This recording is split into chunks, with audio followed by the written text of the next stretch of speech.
हर पल को सफल बना देंगे, हर पल को सफल बना देंगे, तेरी याद कभी ना छोड़ेंगे, तेरी याद कभी ना छोड़ेंगे, तेरी याद का अमृत पीते हैं, तेरी याद का अमृत पीते हैं।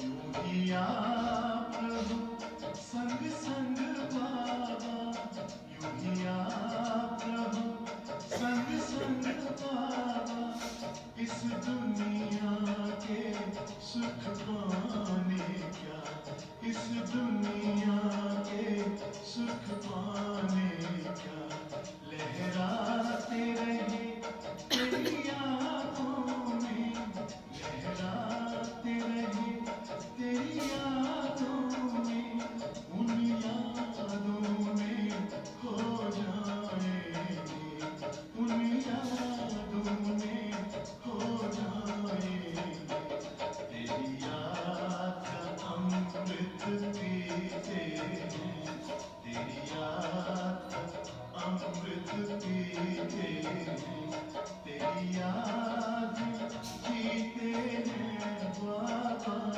तेरी याद में जीते हैं बाबा, तेरी याद का अमृत पीते हैं, तेरी याद का अमृत पीते हैं।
ओम शांति। ओम शांति। Good morning. बाबा की याद का अमृत पीते रहो, हमको अमर बनाता है, रावण से छुड़ाता है, रावण राज्य से निकाल कर राम राज्य में ले जाता है? जो हम विकारी हो गए निर्विकारी बना देता है। क्यों? बाबा की याद का अमृत। और कितना भोला भंडारी है, कितना सहज और सस्ता सौदा हमसे कराता है। याद है कल के महाभारत में कितना सस्ता सौदा है ना? सस्ता क्या है? एक जन्म पवित्र बनो और 21 जन्म पवित्र दुनिया के मालिक बनो। इससे सस्ता सौदा हो सकता है? इसीलिए उसको भोलानाथ कहा है। एक बार दिल से कहो मेरा बाबा, तो बाबा पदम गुणा हम बच्चों पर कुर्बान है। एक बार बाबा की श्रीमत को दिल से फॉलो किया तो बाबा हमको 21 जन्म आधा कल के लिए श्रेष्ठ दुनिया का मालिक बना देता है। तो आज विशेष बाबा कहते हैं चलने का समय। कल भी बाबा ने लास्ट मुरली पूरी करते कहा कि सब खत्म होना है, कुछ भी रहना नहीं है, सब विनाश हो जाएगा। और अब हमको अपने घर चलने की तैयारी करनी है, राजधानी के लिए लायक बनना है। आजी बाबा कहते हैं चलने का समय, कयामत का समय, विनाश का समय, और हम देख भी रहे हैं आशा। तो ऐसे समय में हमें क्या करना है? एक बाप की याद में रहने का ही अभ्यास करना है, क्योंकि बहुत समय का अभ्यास, बहुत काल का पुरुषार्थ हमको अंत समय का होगा। कब हमारा अंत होगा ये तो पता नहीं है। मालूम है किसी को? है कोई समय की गारंटी? कोई भी समय हो सकता है, लेकिन उस समय हम पुरुषार्थ करेंगे, उस समय याद करने का अभ्यास करेंगे तो उस समय आएगी। तो अभी से बाबा कहते जब से बाबा के बने हैं तब से लेकर के एक ही अपना ये लक्ष्य रखें कि मुझे एक बाबा को याद करना है, एक बाप के साथ सर्व संबंध जोड़ने हैं, तब हमको बाबा सर्व संबंधों से याद आएगा। कोई भी संबंध बाप के साथ नहीं जोड़ा, नहीं निभाया, तो वही संबंध हमको खींचेगा, और वो संबंध देहधारी खींच गया तो हम फिर से वापस क्या होगा? दैहिक धर्मों में, दैहिक दुनिया में आ जाएंगे। और हमको कहाँ चलना है? अभी तो अपने घर जाना है। वहाँ कौन रहती है? आत्माएं रहती हैं। तो इसलिए अभ्यास पक्का सबसे पहले क्या हो? मैं भी आत्मा, और जिससे मैं मिलूं, जो भी मेरे सामने है वह भी आत्मा। तो आत्मिक भाव पक्का होगा, आत्मा निश्चय करेंगे तो ऑटोमेटिकली सहज ही बाप की भी याद आएगी, घर की भी याद आएगी, और वर्षे की भी याद आएगी। सुनते हैं आज की डेट में बाबा के साकार मधुर महावाक्य। 4 फरवरी 2021 बाबा बोले, मीठे बच्चे, ये कयामत का समय है, यह कयामत का समय है। रावण ने सबको कब्र दाखिल कर दिया है।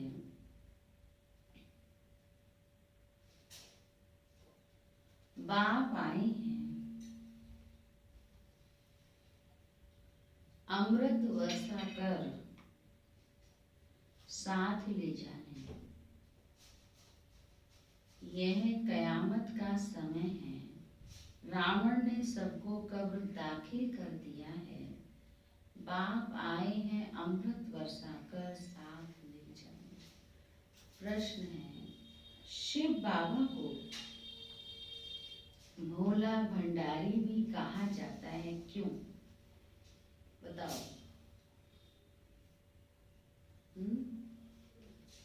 क्योंकि मेरा बाबा कहने पे सब।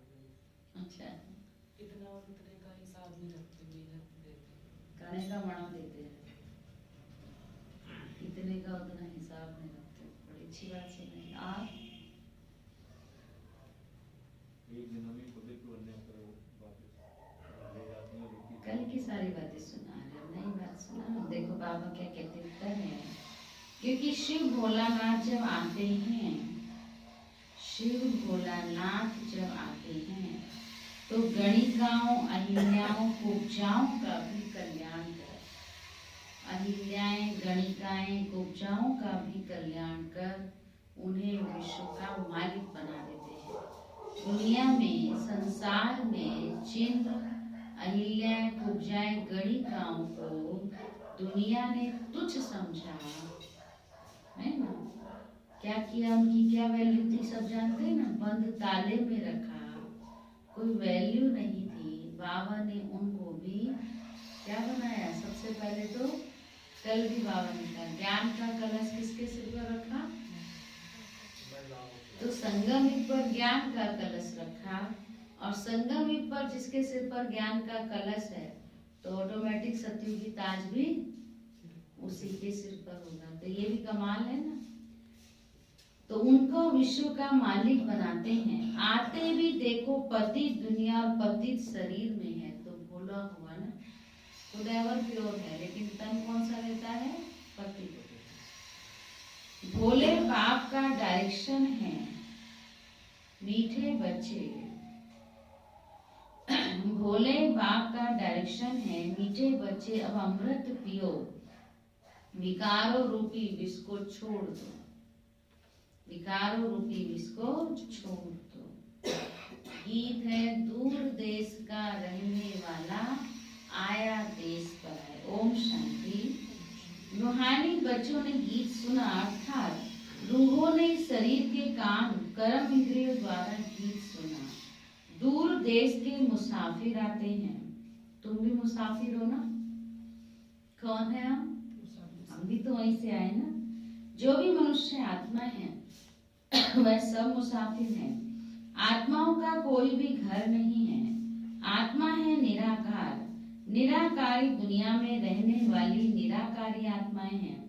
उसको कहा जाता है निराकारी आत्माओं का घर, देश व लोक। इनको जीव आत्माओं का देश कहा जाता है। वह है आत्माओं का देश। फिर आत्माएं यहाँ आकर शरीर में जब प्रवेश करती हैं तो निराकार से साकार बन जाती हैं। ऐसे नहीं कि आत्मा का कोई रूप नहीं है, रूप भी जरूर है तो नाम भी है। क्या है आत्मा का रूप? ज्योतिर्बिंदु। और नाम क्या है? आत्मा। और भी नाम है, शालिग्राम भी कहते हैं ना आत्मा को। जैसे शिव बाबा ज्योति बिंदु है, उसका नाम क्या है? शिव, सदाशिव। और आत्मा का नाम है आत्मा ही है, पर शालिग्राम भी कहते हैं। तो रूप भी जरूर है, नाम भी है। इतनी छोटी आत्मा कितना पाठ बजाती है शरीर के द्वारा। हर एक आत्मा में पाठ बजाने का कितना रिकॉर्ड भरा हुआ है। रिकॉर्ड एक बार भर जाता है, फिर कितना बार भी रिपीट करो वही चलेगा। वैसे आत्मा भी शरीर के अंदर रिकॉर्ड है, जिसमें 84 जन्मों का पाठ भरा हुआ है। जैसे बाप निराकार है, वैसे आत्मा भी निराकार है।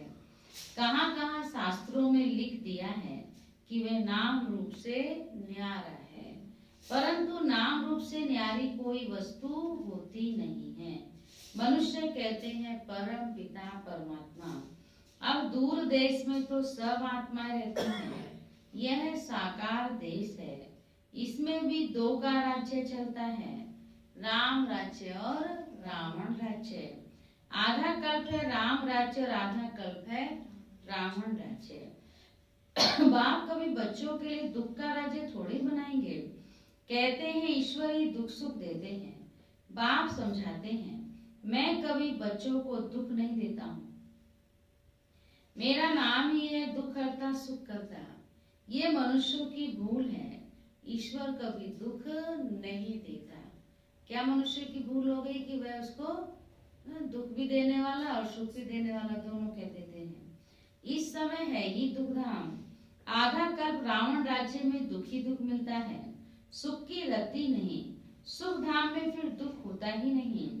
बाप स्वर्ग की रचना रचते हैं। अभी तुम हो संगम पर। इनको नई दुनिया तो नहीं कहेंगे। नई दुनिया का नाम ही है सतयुग। वही फिर पुरानी होती है तो उनको कलयुग कहा जाता है। नई चीज अच्छी और पुरानी चीज, नई चीज अच्छी और पुरानी चीज खराब दिखाई देती है, तो पुरानी चीज को खलास किया जाता है। जब वो खराब दिखने लगती है तो क्या करते हैं? उसको खलास करते हैं। अभी पुरानी दुनिया है रिफाइंड कर देते हैं। पुरानी दुनिया खराब हो गई है ना, तो अब शिव बाबा इसको क्या बना रहे हैं? नहीं बनाते हैं। मनुष्य विश्व को ही सुख समझते हैं।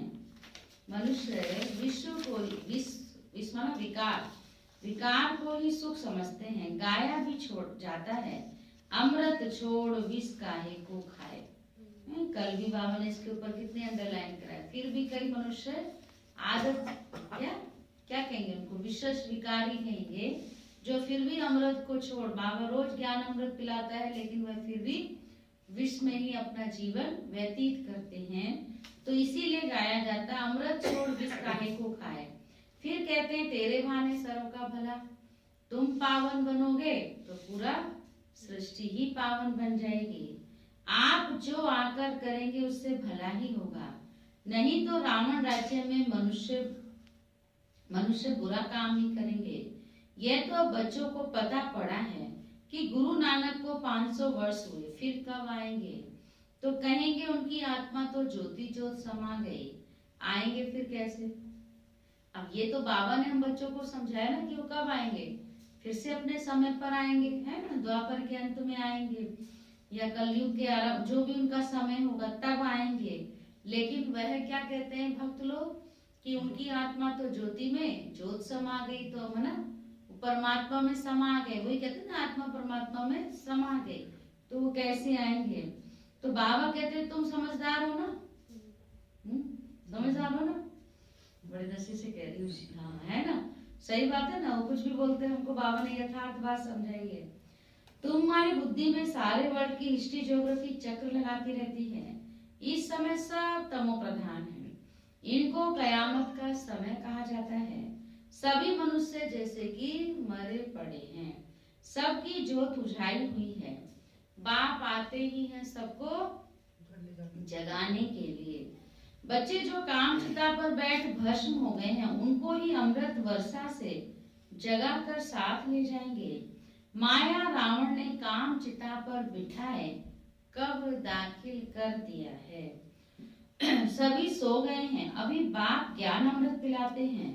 अब ज्ञान अमृत कहाँ और वह पानी कहाँ? कहाँ ज्ञान अमृत, और उन्होंने वो अमृत किसको कह दिया? पानी को कह दिया। सिख लोगों का बड़ा दिन होता है तो बड़े धूमधाम से तालाब को साफ करते हैं, फिर उसको अमृत वो करके पीते हैं ना, कितना उसका बाबा सुना रहे हैं। बाबा का तो सब देखा हुआ है। सिख लोगों का बड़ा दिन होता है तो बड़े धूमधाम से तालाब को साफ करते हैं, मिट्टी निकालते हैं, इसलिए उसका नाम ही रखा है अमृतसर, अमृत का तालाब। अमृतसर माना अमृत का तालाब।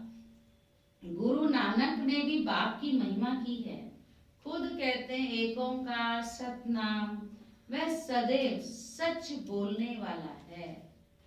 सतनाम एक ओंकार, वो सदा निराकार है और सदा सच बोलने वाला है। सत्य नारायण की कथा है ना, मनुष्य भक्ति मार्ग में कितनी कथाएं सुनते आए हैं। सत्यनारायण की कथा सुनी, कभी क्या क्या कथाएं सुनी, अमर कथा, तीजरी की कथा। कहते हैं शंकर ने पार्वती को कथा सुनाई, कहाँ पर सुनाई? कैलाश पर्वत पर।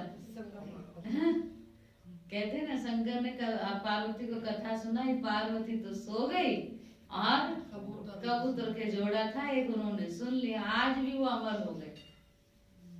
तो अमरनाथ जाते हैं तो कहते वहां पर आज भी वो कबूतरों का जोड़ा मिलता है।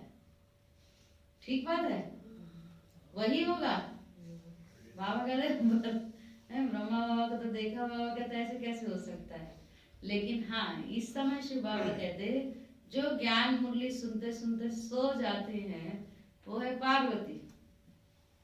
शिव बाबा को तो पा लिया, उससे प्यार तो कर लिया, उसके प्यार में गल गई, लेकिन कभी कभी माया का झुटका आ जाता है। इसलिए बाबा कहते क्या बनो? गोपिका बनो। गोपिका क्या थी? गोपिका की क्या विशेषता थी? वो जगी हुई भी सो गई, सॉरी सोई हुई भी जग गई, काम करते हुए भी उसका ध्यान कहाँ पहुंच गया? हाँ, मुरली में। गोपिका काम करते करते दौड़ के आई, किसके लिए? मुरली के लिए। भले घर में भी तो उसको मुरली की आवाज आती थी, कान्हा मुरली बजा रहा है तो वहीं उसके कान खड़े हो जाते थे। तो शिव बाबा मुरली बजाता है तो क्या होना चाहिए? सच्ची सच्ची गोपिका बन के हमारे कान सुनने के लिए, है ना, ज्ञान की मुरली सुनने के लिए। तो वह तो सूक्ष्म तन में रहने वाले बाबा कहते हैं, जो कहा कि शंकर ने पार्वती को कथा सुनाई। अब शंकर तो सूक्ष्म तन में रहने वाला, वहां फिर कथा कौन सी सुनाई? ये सब बातें कौन समझाते हैं? बाप बैठ समझाते हैं। किस समय की कहानी है ये? अभी की कहानी है, संगम पर। शिव बाबा आकर के ब्रह्मा तन से हमको सत्यनारायण बनने के लिए कहानी सुनाते हैं। सिर्फ सत्यनारायण की कथा नहीं, लेकिन ऐसा कैसे बन सकते हैं वो बाबा अभी हमको समझाते हैं। ये सब बातें बाप बैठ समझाते हैं कि वास्तव में तुमको अमर कथा सुनाए अमर लोक में ले जाने आया हूँ, मृत्यु लोक से अमर लोक में ले जाता हूँ। बाकी सूक्ष्म वतन में पार्वती ने क्या दोष किया जो उसको अमर कथा सुनाएंगे? शास्त्रों में तो अनेक कथाएं लिख दी हैं, सत्यनारायण की सच्ची कथा तो है नहीं। बाबा कहते तुमने कितनी सत्यनारायण की कथाएं सुनी होंगी? सुनी है ना भक्ति मार्ग में। क्या कि ज्यादातर सारी कहानियों में क्या लिखा होता है? प्रसाद छोड़ दिया तो ये हुआ वो हुआ, है ना। कथा अधूरी छोड़ दी तो नुकसान हुआ। तो कथा भी पूरी सुननी है, कथा पूरी सुनने के बाद प्रसाद भी जरूर ग्रहण करना है। ऐसी कहानी है ना, यही कहानी है ना सत्यनारायण की, और भी कुछ है? तो बाबा कहते कितनी कहानियां सुनी है तुमने? अब बाबा कहते फिर सत्यनारायण तो कोई बनते नहीं, कहानी तो सुनते हैं पर बनते हैं क्या? और ही गिरते जाते हैं। अभी तुम बच्चे समझते हो हम नर से नारायण तो नारी से लक्ष्मी बनते हैं।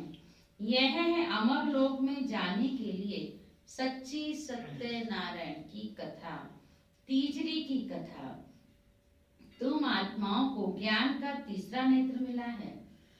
बाप समझाते हैं तुम ही गुलगुल पूज्य थे, फिर 84 जन्मों के बाद तुम ही पुजारी बने हो, इसलिए गाया हुआ है आपे ही पूज्य आपे ही पुजारी। बाप कहते मैं तो सदैव पूज्य हूँ, तुमको आकर पुजारी से पूज्य बनाता हूँ। यह है पति दुनिया, सतयुग में पूज्य पावन मनुष्य, इस समय है पुजारी पतित मनुष्य। साधु संत गाते रहते हैं पतित पावन सीताराम। ये अक्षर है ब्राइट, सब सीताएं ब्राइड्स हैं। अभी तो बाबा ने पार्वती को याद किया, कहते सब सीताएं कौन है? कौन है हम? सीताएं। ब्राइड्स माना किसकी? सजनी। ब्राइड्स माना सजनी किसकी है? उस राम की, शिव बाबा राम की। कहते हैं हे राम आकर हमको पावन बनाओ। सब भक्तियां पुकारती हैं, पार्वतियां सीताएं, अब कहा सब भक्तियां पुकारती हैं, आत्मा पुकारती है हे राम। गांधी जी भी गीता सुनाकर पूरी करते थे तो कहते थे, क्या कहते थे? पतित पावन सीताराम। अभी तुम बच्चे जानते हो गीता कोई कृष्ण ने नहीं सुनाई है। बाबा कहते हैं ओपिनियन लेते रहो कि ईश्वर सर्वव्यापी नहीं है। गीता का भगवान शिव है ना कि कृष्ण। पहले तो पूछो गीता का भगवान किसको कहा जाता है? भगवान निराकार को कहेंगे व साकार को। कृष्ण तो है साकार, शिव है निराकार, वह सिर्फ इस तन का लोन लेते हैं, बाकी माता के गर्भ से जन्म नहीं लेते हैं। शिव को शरीर है नहीं, यहाँ इस मनुष्य लोक में स्थूल शरीर है। तो बाप आकर क्या सुनाते हैं हमको? आज बाबा फिर से कहता है, क्या सुनाते हैं बाप आकर? सच्ची सत्य नारायण की कथा सुनाते हैं। ठीक है माधुरी बहन, समझ रहे हो ना? शिव बाबा सच्ची सत्य नारायण की कथा सुनाते हैं। हमारे नए स्टूडेंट का प्रवेश हुआ है, कोर्स तो हो गया, क्लास शाम को करती है। मनोज भाई भी छुट्टी लिए 3 दिन की, कहीं गए हैं। तो पहली बार सुबह की क्लास में आए ना, इसलिए आपका स्वागत है, रोज आना है। तो बाबा क्या कहता है? श्री बाबा क्या सुनाते हैं? सच्ची सत्यनारायण की कथा सुनाते हैं। हम क्या सुनने आए हैं? सत्यनारायण कथा। बाप की महिमा है पतित पावन, सर्व का सद्गति दाता, सर्व का लिबरेटर, दुख हरता सुख करता। अच्छा सुख कहाँ होता है? सुखधाम में। यहाँ नहीं हो सकता? संगम युग पर है बाबा के ज्ञान, सुख है बाबा के ज्ञान में। बाबा पूछ रहे अच्छा सुख कहाँ होता है? यहाँ नहीं हो सकता। फिर बाबा ने कहा सुख मिलेगा दूसरे जन्म में, संपूर्ण सुख। अभी तो यहाँ थोड़ा थोड़ा सेक आ जाता है ना दुख का। ज्ञान से, बाबा की याद से उसको परिवर्तन कर देते हैं, दुख को सुख में परिवर्तन करते, पर संपूर्ण सुख तो नहीं है ना। तो संपूर्ण सुख कहाँ होगा? सतयुग में। तो इसलिए बाबा कहते सुख मिलेगा दूसरे जन्म में, जब पुरानी दुनिया खत्म हो, स्वर्ग की स्थापना हो जाएगी। अच्छा, लिबरेट किससे करते हैं शिव बाबा? किससे छुड़ाते हैं उनको? रावण के दुख से। ये तो दुख धाम है ना। अच्छा, फिर गाइड भी बनते हैं। यह शरीर तो यहाँ खत्म हो जाते हैं, बाकी आत्माओं को ले जाते हैं। पहले साजन फिर सजनी जाती है, वह है अविनाशी सलोना साजन। सबको दुख से छुड़ाकर पवित्र बनाकर घर ले जाते हैं। शिव बाबा साजन हम सब सजनियों को पवित्र बनाकर फिर हमको अपने साथ ले जाते हैं। शादी कर जब आते हैं तो पहले होता है घोट। घोट माना पति। बाबा कहीं उस पिछाड़ी में ब्राइड्स रहती है, सजनी रहती है, फिर बारात होती है। तो अब बताओ क्या बन के चलना है? सजनी बन के चल। एक ही बोला और सब बराती। बराती भी तो चाहिए है ना। कह रहे हाँ बाबा ने तो नहीं कहा। क्या बन के चलेंगे? शिव बाबा है साजन, फिर है सजनी, फिर है बारात। तो सजनी कौन? हाँ, शाबाश, हम बच्चे। उसके जैसा बनना पड़ेगा, सजनी वाला उसके जैसा बनना। अब तुम्हारी माला भी ऐसी है, ऊपर में शिव बाबा, फूल, उसे नमस्कार करेंगे। फिर युगल दाना ब्रह्मा सरस्वती, फिर हो तुम जब बाबा के मददगार बनते हो। फूल शिव बाबा की याद से ही सूर्यवंशी विष्णु की माला बने हो। ब्रह्मा सरस्वती सो लक्ष्मी नारायण बनते हैं, लक्ष्मी नारायण सो ब्रह्मा सरस्वती बनते हैं। इन्होंने मेहनत की है तब पूजे जाते हैं। कोई को पता नहीं है कि माला क्या चीज है, ऐसे ही माला फेरते रहते हैं। 16,108 की भी माला होती है, बड़े बड़े मंदिरों में रखी होती है। फिर कोई कहाँ से खींचते हैं, बड़े बड़े मंदिरों में होती है। बाबा बॉम्बे में लक्ष्मी नारायण के मंदिर में जाते थे, वहां पर वो माला फेरते थे। देखिए किसी ने माला इतनी बड़ी वाली, कहते बहुत बड़ी कांच के बॉक्स में होती है वो। तो कोई इधर सब लोग उसको जपते हैं जाकर के। राम राम जपते थे, क्योंकि फूल एक ही बाप है ना, फूल को ही राम राम कहते हैं। फिर सारी माला पर माथा टेकते हैं। ज्ञान कुछ भी नहीं। पादरी भी हाथ में माला फेरते रहते हैं। पूछो किसकी माला फेरते हैं, तो उनको तो पता ही नहीं है। वो बोलते हैं ना, हाथ में भी एक थैली होती है, उसमें माला रखते हैं, उसको भी जपते रहते हैं ना। तो बस माला जपते रहते हैं, राम राम राम राम राम राम, जो भी जिसको मैं बोलना है वो बोलते रहते हैं। लेकिन कौन है क्या है वो यथार्थ बाबा कहते नहीं जानते। कह देंगे क्राइस्ट की याद में फेरते हैं, पूछो तो।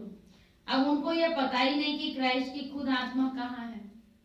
बाबा कहते उनको तो पता नहीं। तुम बच्चे जानते हो क्राइस्ट की आत्मा तमो प्रधान है। पहले बाबा ने कहा उनको पता ही नहीं कि गुरु नानक की आत्मा कहाँ है। अभी का क्राइस्ट की आत्मा का भी नहीं पता, लेकिन शिव बाबा ने हम बच्चों को सारे राज समझा दिए हैं। तुम बच्चे जानते हो क्राइस्ट की आत्मा अभी तमो प्रधान है। तुम भी तमो प्रधान बेगर थे, अब बेगर टू प्रिंस बनते हो। भारत प्रिंस था, अभी बेगर है, फिर प्रिंस बनते हैं। कौन बनाता है?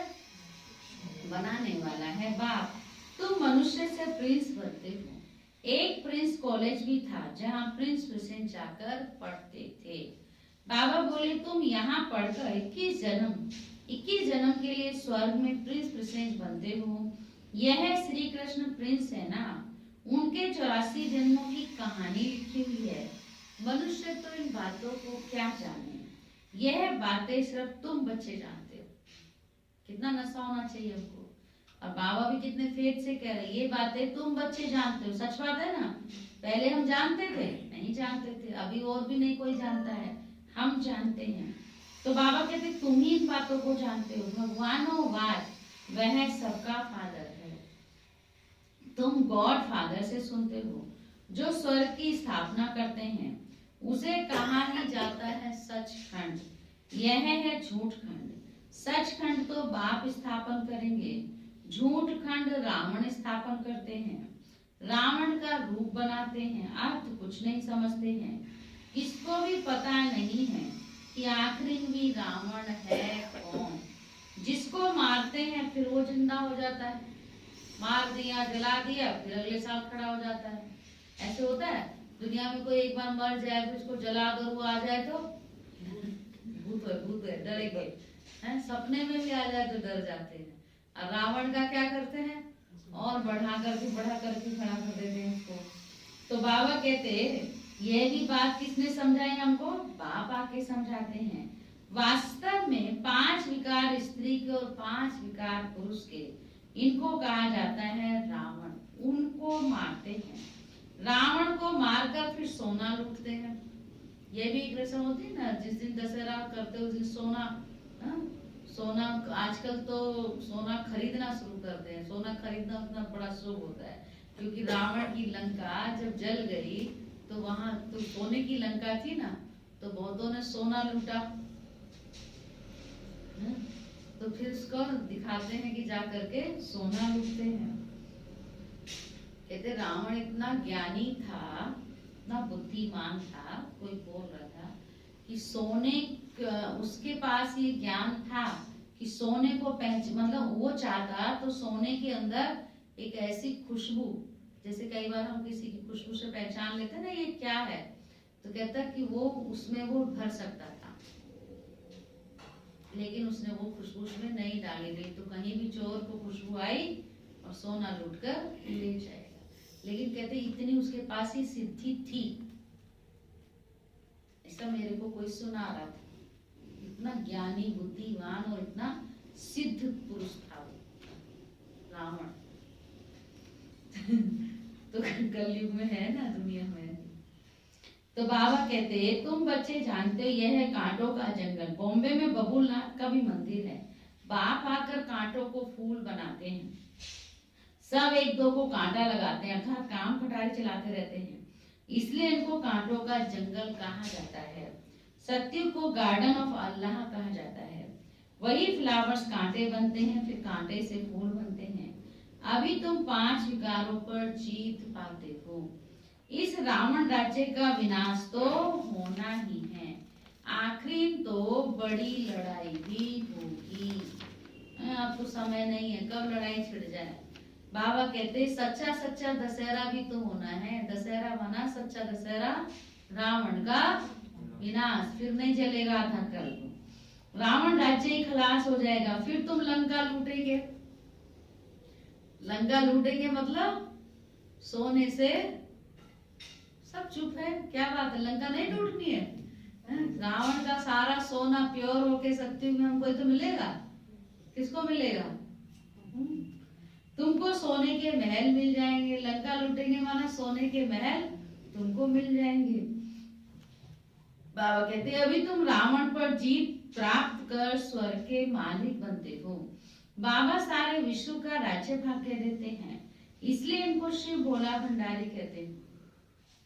गणिकाएं, अहिल्याएं, कुब्जाएं, सबको बाप विश्व का मालिक बनाते। कितना भोला है।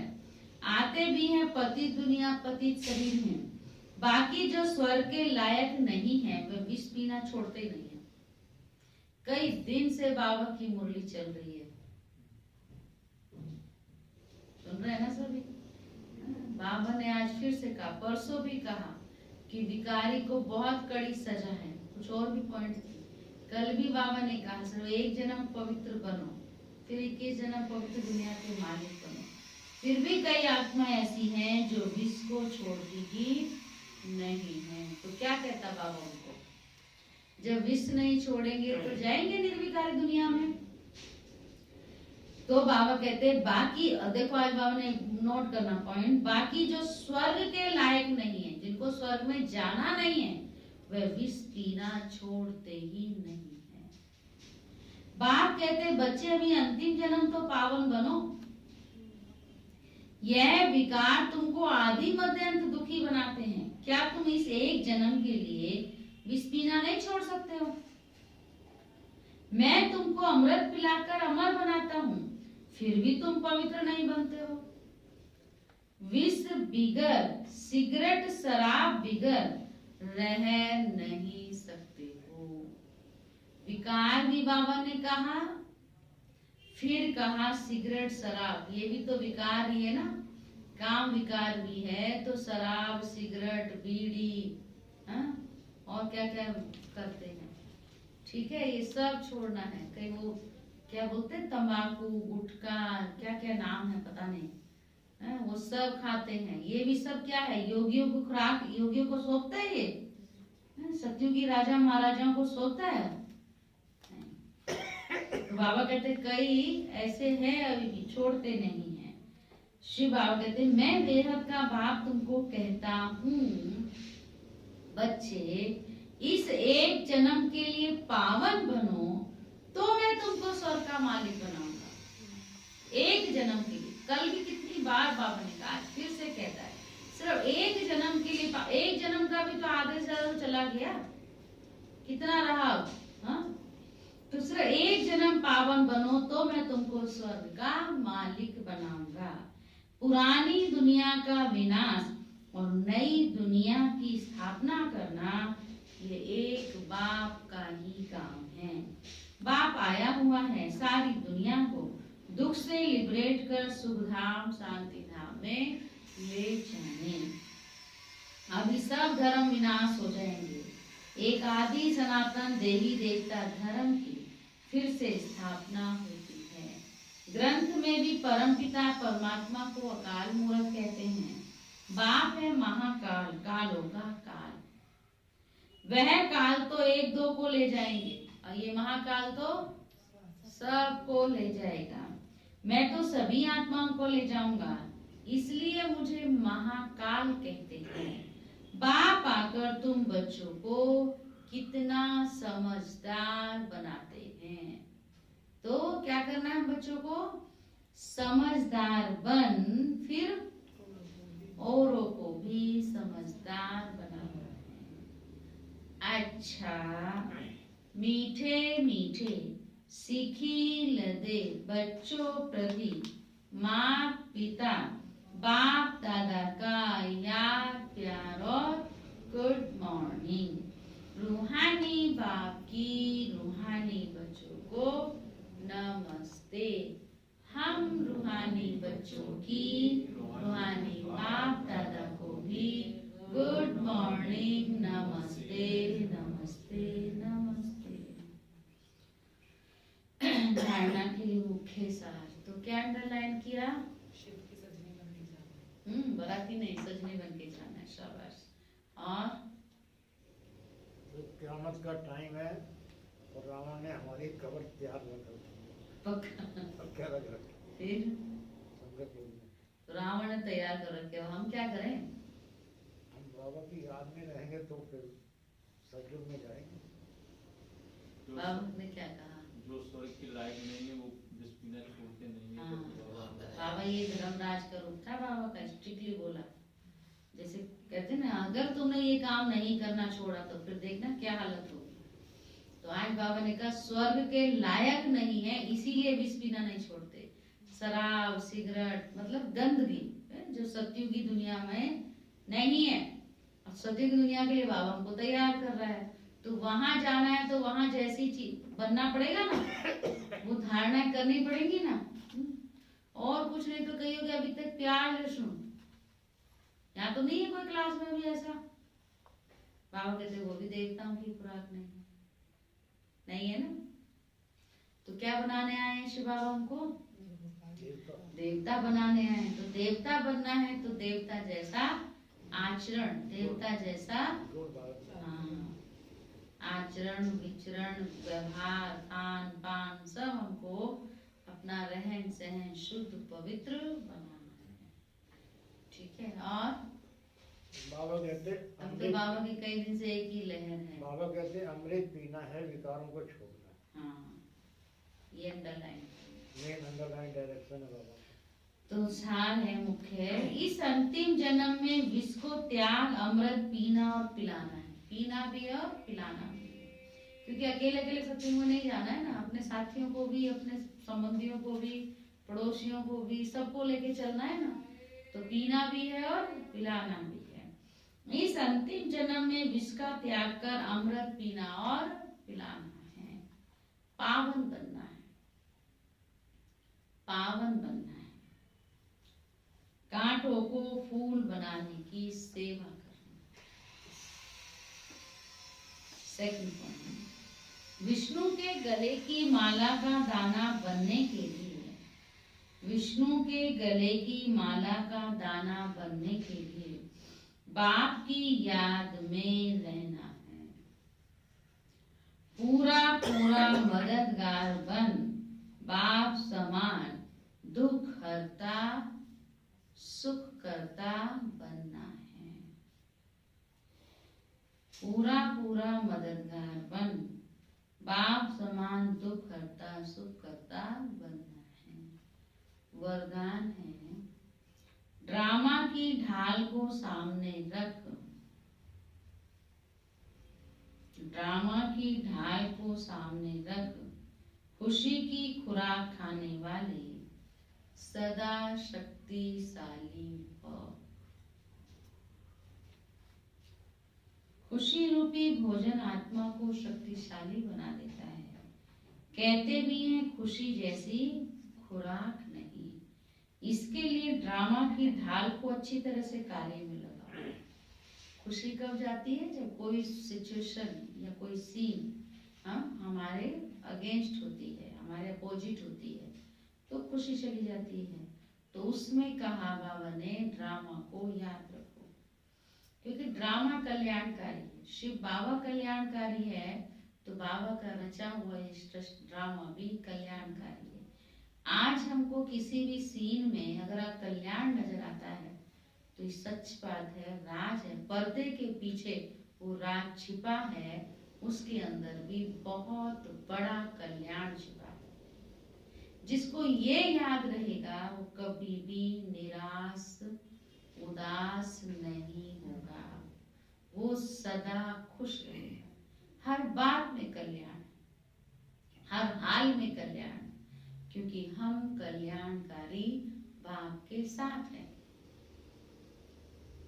बाबा के साथ नहीं है तो अकल्याण हो सकता है, पर बाबा ने तो ये नहीं कहा। बाबा तो सदा कहता ड्रामा कल्याणकारी है, लेकिन सच राज की बात यही है, कल्याणकारी बाबा की याद में रहते हैं, उसको साथ रखते हैं, तो हमारे विपरीत सीन होने के बाद भी उसमें भी बाबा कल्याण भर बहुत बड़ा कल्याण करता है ना?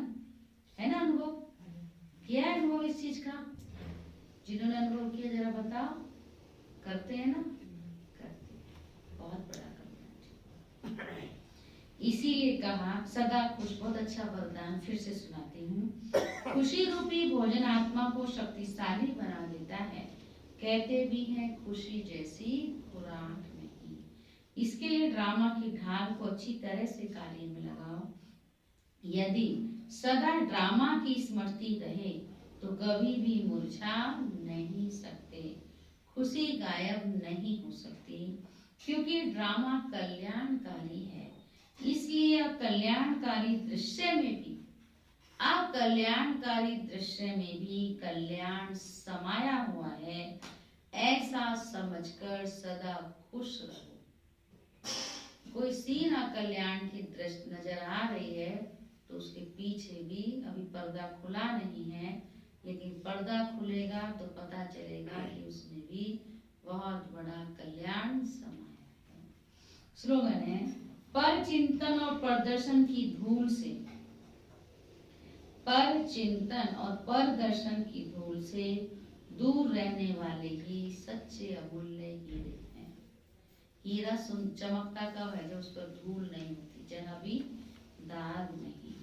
तो हम शिव बाबा के अमूल्य हीरे हैं, लेकिन अमूल्य हीरों पर धूल कौन सी आ जाती है? पर चिंतन की और पर दर्शन की। तो पर चिंतन और पर दर्शन की धूल से दूर रहने वाले ही सच्चे अमूल्य हीरे हैं। तो आज सारा दिन क्या याद रखेंगे? और चिंतन ही करना है, पर चिंतन और पर दर्शन से मुक्त रहना है। सदा बाबा के जो हीरा हम हीरे को बाबा ने अपने दिल की डिब्बी में रखा है ना? अब जितना वैल्यूबल हीरा होगा उसकी डिब्बी भी तो ऐसी होगी ना। चमकीली हो। तो बाबा से वैल्यूबल कौन है? तो जो अमूल्य हीरा है, सच्चा हीरा है, वो कहाँ बैठा है? मैं बाबा की दिल की डिब्बी में हूँ। सारा दिन समान में रहना, नशे में रहना, मैं अमूल्य हीरा हूँ। और अमूल्य हीरे पर कौन सी धूल आ जाती है? उस धूल को मुझे आने नहीं देना है, ठीक है। और शिव बाबा मुझे निर्विकारी दुनिया में ले जाने के लायक बना रहा है, पावन दुनिया में ले जाने आया है। तो पतित पावन बाप को याद करना है और पावन भी जरूर बनना है और बनाना है ना। कयामत का समय है, राम कब्र दाखिल से निकल कहाँ जाना है? सुख धाम जाना है, परिस्तान जाना है, ठीक है। पक्का याद रहेगा। और क्या कहा विशेष बाबा ने? मुरली की पॉइंट सुनाओ। पवित्र जरूर रहना, एक जन्म पवित्र जरूर रहना। पवित्रता की बात कही। और क्या कहा? बाबा किसी को दुख नहीं देते हैं। हमको बाप समान दुख करता है, सुख करता है। आरोप लगाते रहते हैं, कोई दुख आ जाए बाबा ने दे दिया। कर्म अनुसार कर्म भोगते रहते हैं, दुख सुख चलता रहता है, अनुभव करते हैं। पर हमें भी बाप समान बनना है ना। बाप समान बनेंगे तो सुख दुख सुख का पता नहीं चलेगा, सुख सुख का पता चलेगा। अच्छा, संगम युग पर बाबा ने कहा ना, दुख महसूस करते हैं, ये तो ड्रामा अनुसार होता रहेगा, होता है। हमें महसूस नहीं करना चाहिए। इसलिए सदा खुश रहना है, तो इसलिए ड्रामा की ढाल बाबा ने दी है। वरदान, ड्रामा की ढाल सदा सामने रखो, ड्रामा कल्याणकारी है। होगा ट्रेन छूट गई तो अच्छा हो गया, छूट गई। हाँ, आगे एक्सीडेंट हो जाती कई बार, ऐसा हुआ लोगों के साथ। बिल्कुल बिल्कुल, उसमें भी कल्याण बाबा बैठा है ना, कुछ ना कुछ राज है, ठीक है। ये पक्का है सबको। जिसको ये पक्का होगा ना, ड्रामा कल्याणकारी है, हर हाल में कल्याण है, उसको कभी भी क्यों, क्या, कैसे क्वेश्चन ये आ ही नहीं सकता। ऐसे क्यों हुआ, नहीं होना चाहिए, ये क्या हुआ, नहीं आएगा। जब भी आए ना, तुरंत याद करो, ये अभी हमको दिखाई दे रहा है, देखो कल क्या दिखाई देगा। बहुत अच्छा होगा, बहुत अच्छा हुआ, बहुत अच्छा हुआ, बहुत अच्छा हुआ, है ना। ये पक्का। इसने कुछ कह दिया फिर भी दुख हो जाता है कि वे इसने क्यों कहा मुझे। अच्छा है ना, उसने हमारी स्थिति को मजबूत बनाया। हम बदला लेने की सोचने लगते हैं, बदला लेने वाले ज्ञानी नहीं होते। ज्ञानी नहीं होते ये बदला। जिसके अंदर बदले की भावना होती है ना, मैं ये आपको ये अपने मन में सदा रखना, आज भी अगर हमारे अंदर बदला लेने की भावना है तो क्या फायदा ये रोज की मुरली और योग लगाने का है। फिर दुनिया वाले में और हमने क्या अंतर रहा। संभलना है।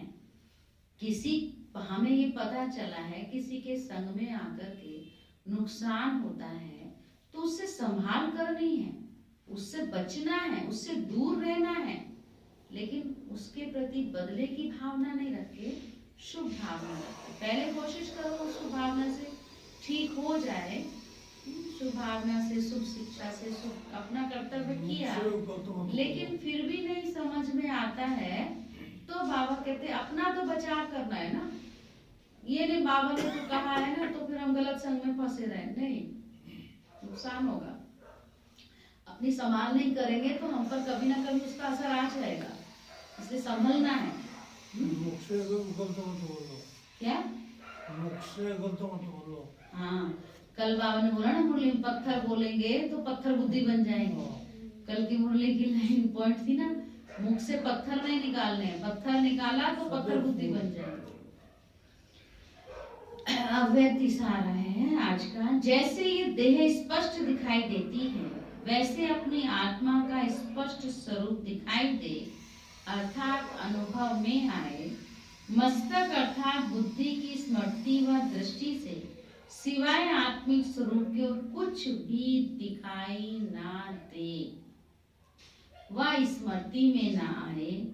ऐसे निरंतर तपस्वी बनो, तब हर आत्मा के प्रति कल्याण का शुभ संकल्प उत्पन्न होगा। हर आत्मा में क्या, हर उसमें क्या दिखाई दे, जैसे देह स्पष्ट दिखाई देता है वैसे आत्मा का वास्तविक स्वरूप स्पष्ट दिखाई दे। मस्तक अर्थात बुद्धि की स्मृति व दृष्टि से सिवाय आत्मिक स्वरूप की ओर कुछ भी दिखाई न दे, वह स्मृति में न आए। ऐसे तपस्वी बनो, तब हर आत्मा के प्रति कल्याण का शुभ संकल्प उत्पन्न होगा। माना आत्मिक स्थिति को मजबूत करना, आत्मिक प्यार की मूर्ति बनना, ये हमको बाबा ने सिखाया है। ठीक है, चलो ऐसे तो फिर सुनाएंगे, क्लास वगैरह है, सुनेंगे दादी की क्लास।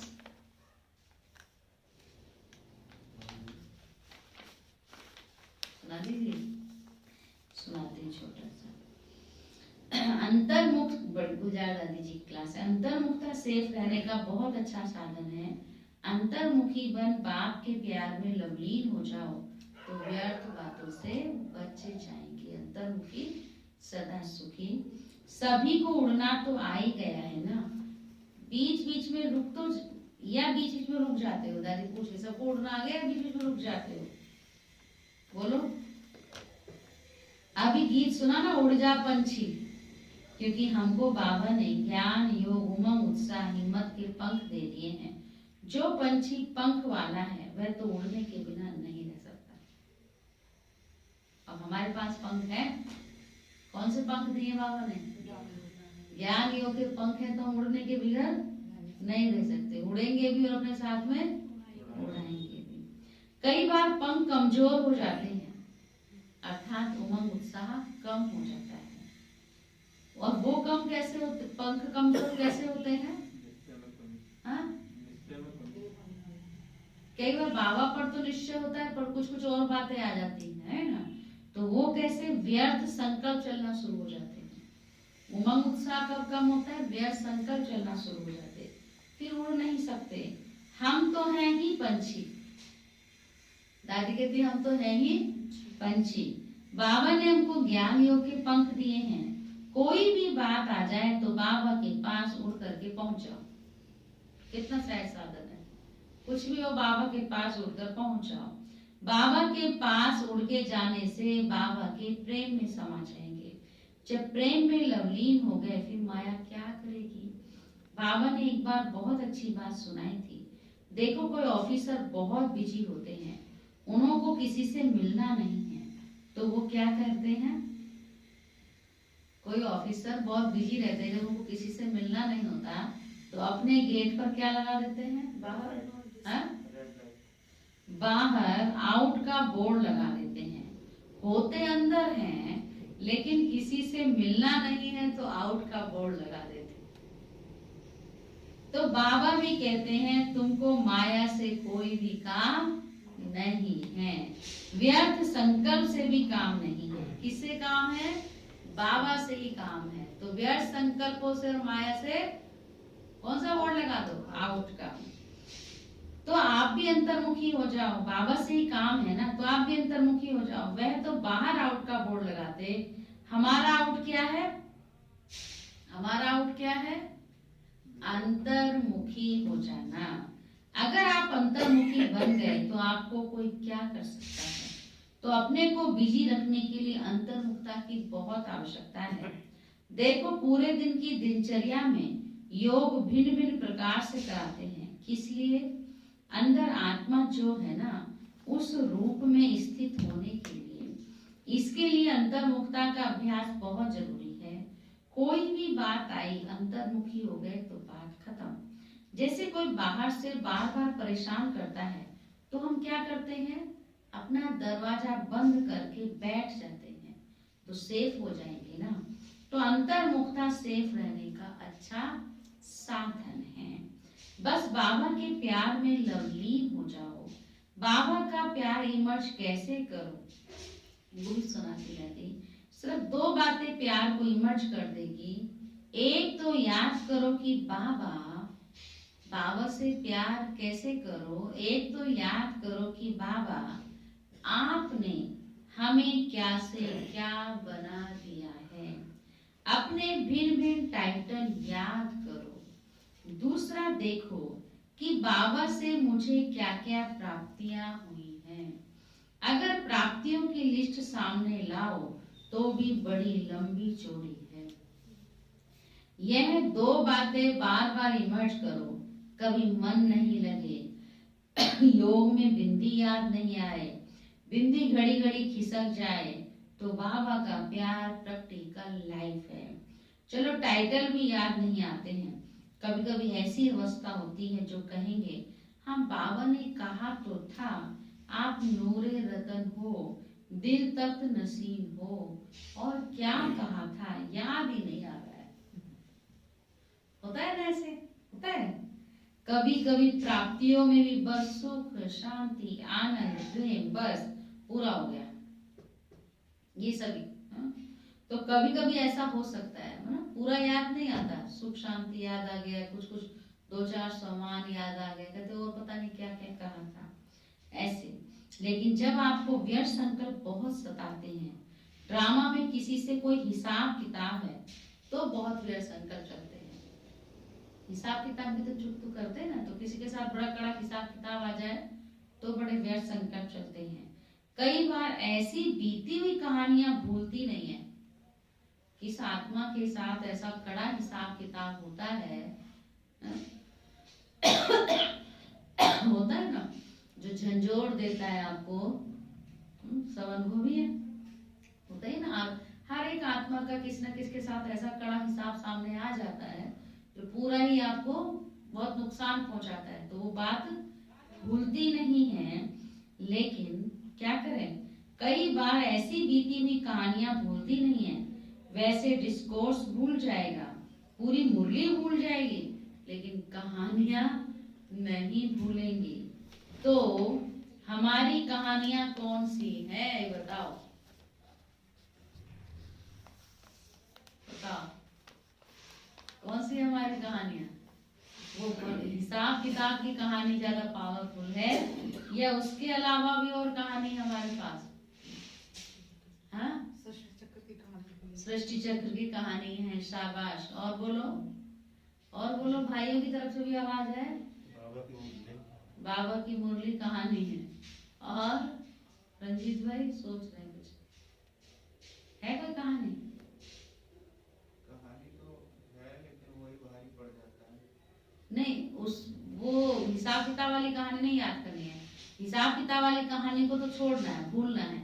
उसकी जगह कौन सी कहानी याद करें? क्या क्या प्राप्ति हुई है, बाबा से क्या क्या प्राप्ति हुई हमको, और टाइटल्स याद करें। और कहाँ जाते हैं हम? अभी कहाँ जाने की तैयारी कर रहे हो? कहाँ जाते हैं? वो तो जाएंगे यहाँ संगम पर स्वर्ग देखना है तो मधुबन, तो वो कहानी है ना, तो याद कर लो। तो मधुबन की कहानी याद करो, साकार में है ना। मधुबन में तो सहज पहुंच जाएंगे, साकार में देखा हुआ तो पहुंच जाएंगे ना। साकार वतन की बात है, मधुबन में गए थे, दादी से मिले थे, यह हुआ, क्लास हुआ, फिर ये हुआ, ये हुआ, ये याद करो। कितना अच्छा तरीका बता दिया दादी ने।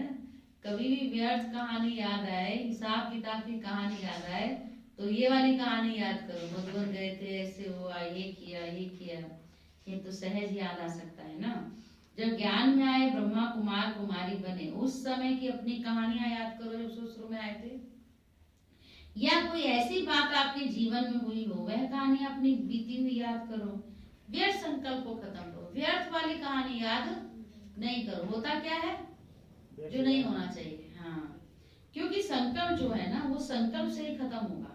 व्यर्थ जब आता है तो उसको अच्छे संकल्प से, जब व्यर्थ की कहानी याद आती है तो अच्छी कहानियों से ही वह खत्म होगी। दादी कहती जैसे कहते हैं ना, कांटा कांटे से ही निकलता है। कहते हैं ना, लोहा लोहे को ही काटता है, कांटा कांटे से ही निकलता है। तो क्या पॉइंट्स है? व्यर्थ संकल्पों को समर्थ संकल्प, मतलब कहानी को, कौन सी कहानी खत्म करेगी? ये अच्छी वाली। जैसे कहते हैं ना, कांटा कांटे से ही निकलता है, तो संकल्प जो होता है उसको संकल्प ही ठीक कर सकता है। व्यर्थ संकल्प आने का जो दरवाजा है वह आपको पता है ना। व्यर्थ संकल्प संकल्प आने का दरवाजा है, क्यों, क्या, कैसे। इसलिए बाबा कहते हैं वाई वाई नहीं करो, फ्लाई करो। वाई वाई नहीं करो, फ्लाई करो। उड़ो। क्यों, क्या करने से क्यों लग जाती है। जब व्यर्थ संकल्प चलता है तो पहले क्वेश्चन आता है, क्यों हुआ, कैसे हुआ, कहाँ हुआ। इससे व्यर्थ संकल्पों की क्यों लग जाती है। इस फाटक को बंद करो। सभी त्रिकालदर्शी हो ना, तो तीनों कालों को जानने वाला वर्तमान में क्यों, क्या, कैसे करेगा। तो ऐसे क्वेश्चन मार्क नहीं लगाओ, फुल स्टॉप। क्यों हुआ, चलो हिसाब किताब है, संस्कार है, परवश है, उसके ऊपर भी रहम करो। कोई भी विघन आता है तो यही कहते हैं ना, ये मेरे को क्यों कहा, ये है कौन। 5 शब्द होते हैं, क्यों, क्या, कौन, कब, कहाँ। कई बार ये होते कौन है मुझे कहने वाले। सही बात है ना, जिसको मैंने अपने जीवन का ठेका थोड़ी दिया है, जो मेरे जीवन पर कोई बात करे, दिया है। तो ये भी क्यों, क्या, ये भी भाव कहते हैं, इससे भी मुक्त बंधता दी थी। कब तक ये चलेगा, कब तक ये करेंगे। तो मम्मा कहती थी कहाँ कौन करता है, कौआ।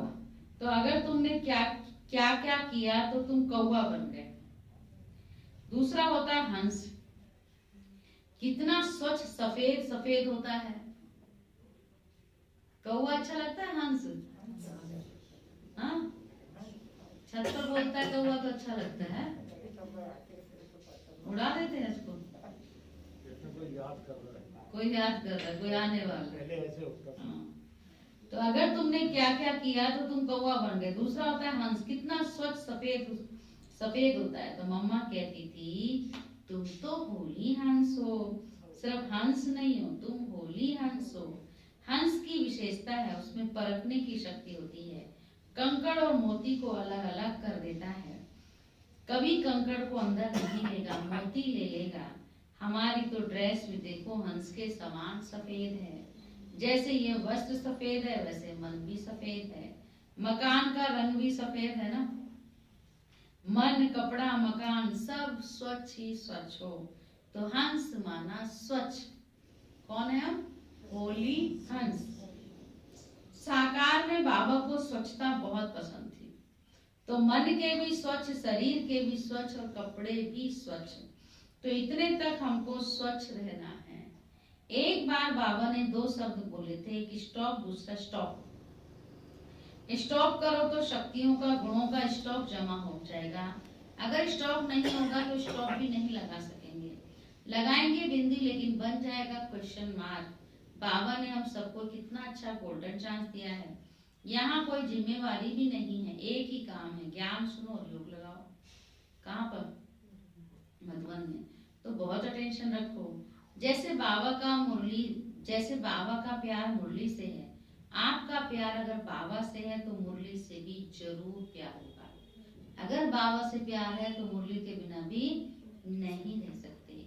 आपका प्यार अगर बाबा से है तो मुरली से भी जरूर होगा। पहले जब हम पार्टी लेकर आते थे और तैयार होकर बाबा से मिलने जाते थे तो बाबा कहता था, बच्चे आज की मुरली पढ़ कर के आओ, फिर बाबा मिलेगा। बाबा का मुरली के ऊपर बहुत ध्यान होता था। आजकल तो कोई पूछता ही नहीं कि मुरली पढ़ी या नहीं पढ़ी। पहले सच में जो बहुत ध्यान देते थे, हमको भी याद आ रहा है सुन करके, क्योंकि मोदी नगर में हॉस्टल था ना पीछे, आगे मतलब वहाँ पे आगे सेंटर था, पीछे हॉस्टल वहीं बना हुआ था। हॉस्टल में कुमारियाँ रहती थी। तो कभी कभी छुट्टियों में, कभी कभी क्या अधिकतर छुट्टियों में हमारा भी रहने का पार्ट होता था। स्कूल पढ़ते थे ना, उसके बाद जो मई जून की छुट्टियां होती थी अधिकतर सेंटर पे होते थे। कभी कभी बीच में सेवा में जाते थे।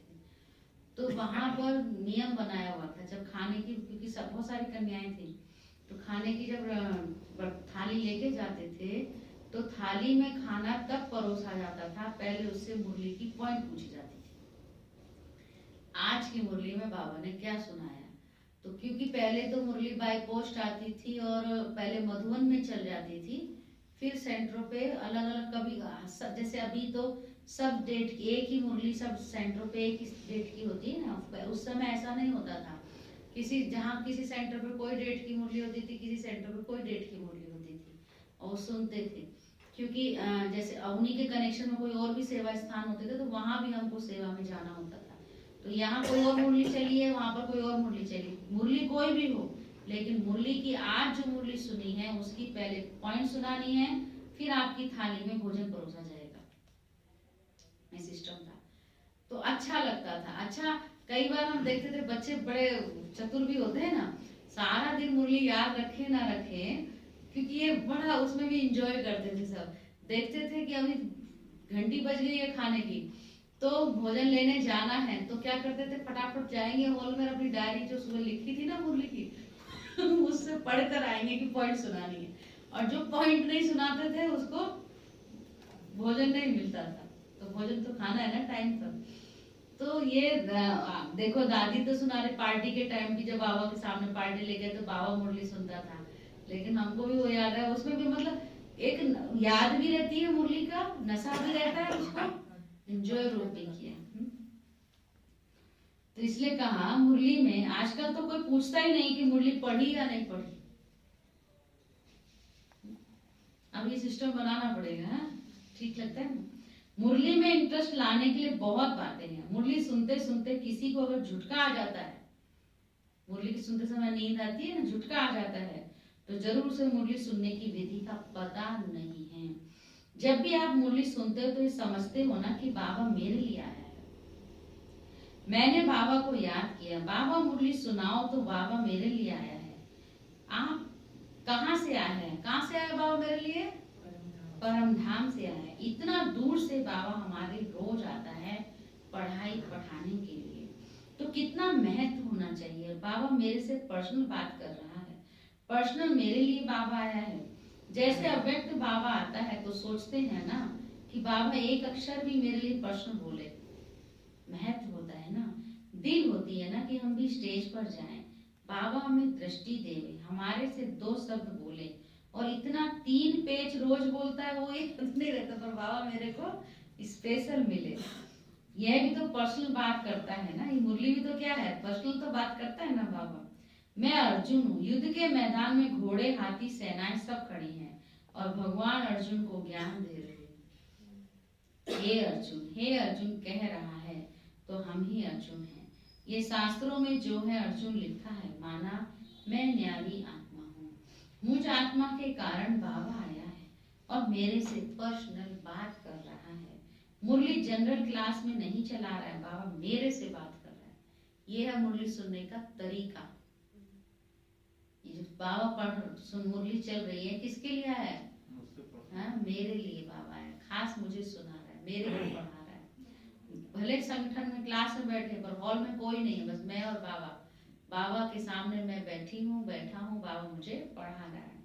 तब आपको मुरली की पॉइंट याद रहेगी, वो भूल नहीं सकता, क्योंकि पर्सनल मेरे से बात कर रहा है ना, पर्सनल मुझे सुना रहा है ना, तो पर्सनल की हुई बात कभी भूलती है नहीं भूलती।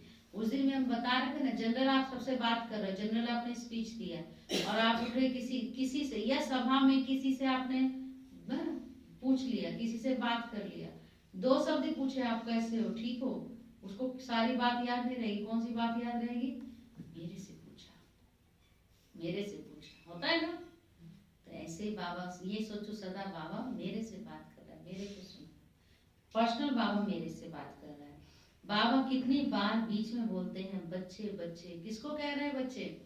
मेरे को कह रहे हैं। अगर आप इस विधि से मुरली सुनेंगे तो कभी मुरली सुनते झुटका नहीं आएगा। मुरली सुनते ऐसे लगेगा जैसे कहां कहां की सैर करके आए। बाबा कभी सूक्ष्म वतन में ले जाता है, कभी परम धाम में ले जाता है, कभी सेवा के लिए भक्तों के पास ले जाता है, तो कभी दुखी आत्माओं की बात करता है। तो आप बुद्धि से वहां पहुंच जाओ, लेकिन पंख ठीक होने चाहिए, तब तो उड़ सकेंगे ना। बाबा की मुरली में कितनी लहरें होती हैं, तो उन लहरों में वही लहरा सकते हैं। कौन लहराएगा? कभी बाबा, हाँ, कभी कहाँ ले जाता है, कभी कहाँ ले जाता है, लेकिन कौन लहराएगा? कौन बाबा के साथ चलेगा? जिसको ये रहेगा कि बाबा मेरे से बात कर, मेरे को सुना। पंख मजबूत होंगे। कौन से पंख? ज्ञान योग के, उमंग उत्साह के। तो ये पंख लगाकर उड़ना है। ठीक है, बाबा मुझसे क्या चाहता है ये अपने आप से बात करना है और फिर जो बाबा चाहता है वो बनकर दिखाना है। ओके, तो आज तो कितने ज्ञान रत्नों की खान आ गई। अभी 2 दिन पहले भी प्रश्न कर रहा था कोई एक बार, हाँ वो भाई पूछ रहे थे, कई बार सुनते सुनते भी ध्यान कहीं और चला जाता है, तो कितना अच्छा जवाब दिया है। कई बार कहते हैं ना बैठे यहाँ बुद्धि कहाँ चली जाती, बुद्धि कहाँ तभी जाती जब हम सोचते जनरल चल रहा है, लेकिन लगे मेरे से चल रहा है तो नहीं। ठीक है, चलो अभी हम बाबा को याद करेंगे।